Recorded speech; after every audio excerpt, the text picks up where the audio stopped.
I will be responding to a 21-year-old female named Taha. The patient is located at university. She was stressing and late for her exam. She began running to class and became short of breath. The patient was obviously struggling to breathe, judging by her intercostal and throat retractions and the use of her accessory muscles, her shoulders, to help her breathe. She was also in the tripod position. The patient has complained of chest pain as well. We gained a set of vitals for this patient, and her heart rate was 115, her blood pressure was 135/80, her respiratory rate was 28, she's saturating at 98%, GCS of 15, and a temperature of 36.8. Here you can see the patient's tripod positioning and use of accessory muscles. So can you tell me more about this? Has this happened before? Yeah, it has happened. It has happened before. And do you have any medical conditions or anything like that might tie with that, like asthma or Asthma. you've got asthma? Okay, anything else? Um, So you've got asthma. Do you have your inhaler with you? no. You don't? And the last time it happened, did you use your inhaler? No. No, you didn't. So from this information and this patient history, it tells me that potentially it's a moderate asthma attack because the patient doesn't really manage her asthma quite well. It's poorly managed. She doesn't have her inhaler with her. She doesn't really use it when she's trying to breathe. Do you smoke, Taha? No. No, you don't smoke. Okay, great. Do you have any pain or anything anywhere else or anything else you want to tell us? Just some chest pain. Just chest pain? Okay. Could you please count to 10 for me? 1, 2, 3, 4, 5, 6, 7, 8, 9, 10. Okay, great. So, patient has a words per breath of about 4 per breath, which is quite good. That just tells me that she can say a few words. If you could please just open your mouth and just stick your tongue out, please. Yes, okay, great. I don't see any signs of cyanosis on the patient's tongue or on her mouth, so I'm not worried about the situation so much so far. I'm just going to squeeze your fingers, okay? So, fingers, I don't see any signs of clubbing to do with a cardiovascular assessment. Just notice that. Capillary renal time is less than 2 seconds, so I don't see any cyanosis on the fingers as well. And the patient is quite warm to touch. I'm now going to auscultate and have a listen. Taha, is it okay if we just auscultate and have a listen to your chest? Yeah.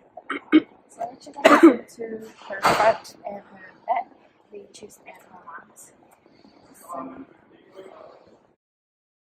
I would be listening for any abnormal lung sounds. Can hear a loud wheeze. I'm listening to both sides to compare them. For the sake of this video, I won't go under Taha's clothes or ask her to remove her clothes. Or I'm going to have to remove jacket. Listen to the lungs, Taha. Breathing in and out.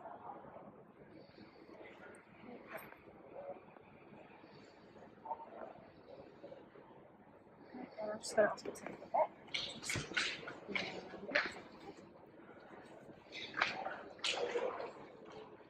So far, from the front, I can hear loud bilateral wheeze.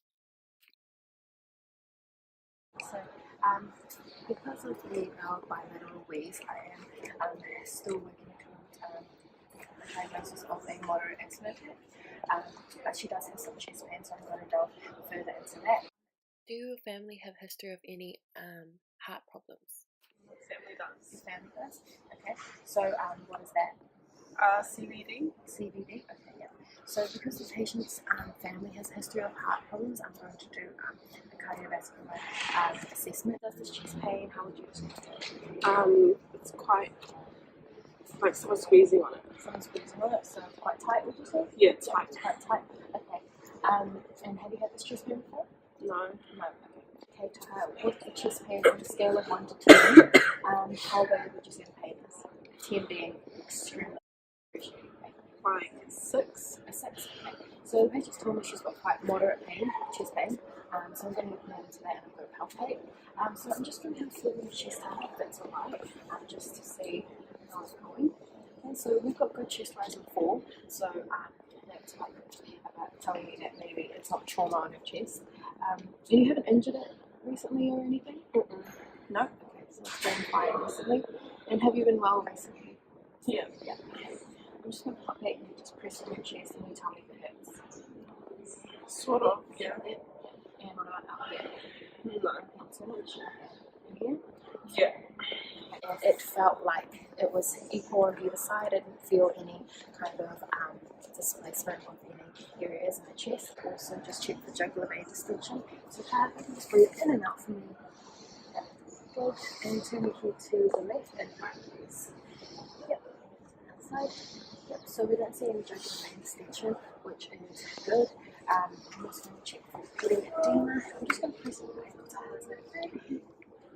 Pressing my fingers in.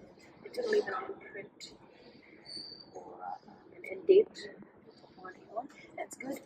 For cardiovascular assessment, I would get a blood pressure. Your blood pressure is 135/80.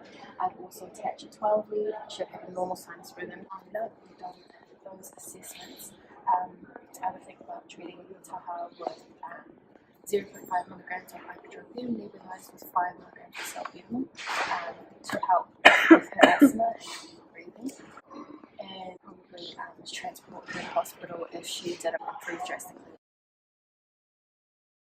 Causes of acute shortness of breath include heart attacks, asthma, anaphylaxis, low blood pressure, and a flare of COPD. Given the patient history that I gathered, my working diagnosis was an asthma attack or a cardiovascular issue because of the patient's medical history of asthma and the family history of CVD. COPD was not a working diagnosis for me because the patient was a non-smoker, which made it less likely. The low blood pressure was not a working diagnosis because the patient's blood pressure was not low, it was 135/80, and there were no systemic signs of anaphylaxis. Given the chief complaint being shortness of breath, I conducted a respiratory assessment. I did this by auscultating. Auscultation is important because the different lung sounds you hear can help determine the potential cause of shortness of breath. For example, in a moderate asthma attack, a loud bilateral wheeze can be heard often, and I did hear this in the patient, whereas in COPD, a wheeze can be heard. However, the patient was a non-smoker, so that was not as likely. I also assessed for capillary refill time. Capillary refill time was less than 2 seconds, and a prolonged capillary refill time can be a sign of hypoxia. And I also assessed for cyanosis, given that cyanosis can be a sign of low oxygen saturation in a patient. However, the patient was saturating at 98%, and given that the patient does have brown skin, it can often be harder to actually see and observe cyanosis in patients with a darker skin. I also assessed the cardiovascular system, given that the patient was complaining of chest pain. I did this by palpating, and palpating is important because it helps to find the specific points of pain in the chest area, but it also helps to assess for signs of trauma, tenderness, diaphragmatic excursion, and cupitis. I also assessed for pitting edema, as pitting edema can be a sign of systemic heart problems, and I assessed for clubbing of the fingers. Clubbing can be a sign that there is a lung or heart disease that causes the reduction in the amount of oxygen in the blood. I used the pain scale from 1 to 10 to help determine the intensity of the pain and the severity, which would help guide any pain relief that I needed to administer if needed. And the chest pain I determined was most likely a normal respiratory symptom that occurs with chest pain, tightness for patients during or after an asthma attack. And the asthma attack I determined was most likely caused by exercise and the emotional stress of being late for an exam, but also because it is Auckland and it's April, it's the middle of autumn, so the drop in the temperature may have contributed to the patient's moderate asthma attack.